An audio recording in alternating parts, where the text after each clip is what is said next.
The Wingman is designed to have compact maneuverability. Really the goal of the Wingman when we went into the shaping room with this one was to figure out how to create a lot of volume and lift in a small package. The great part about that, you get a lot of speed, but with that compact length, the board is very maneuverable for airs.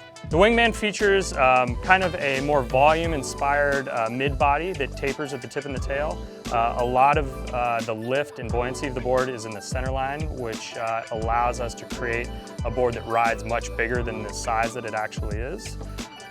On the base of the board, you'll notice very clean base characteristics. It's got a very flat rocker line at the tail that blends to a turned up nose. At the tail, it's a dual channel exit past the trailer fins. The Wingman actually features kind of a unique trailer fin setup. Most trailer fins are set on the outside of the channels, where on the Wingman, they're set actually very close to center line.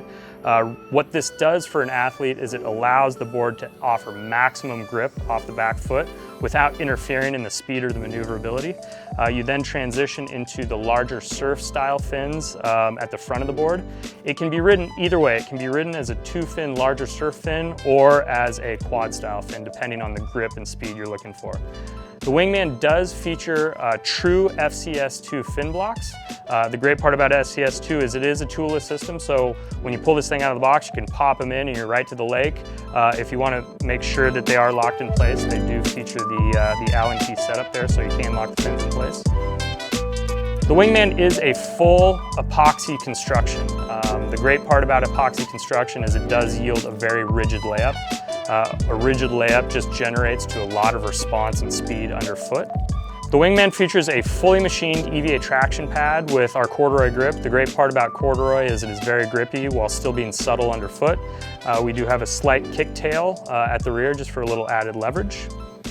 You'll notice that at the tail of the Wingman you have a dual wing design into a swallowtail.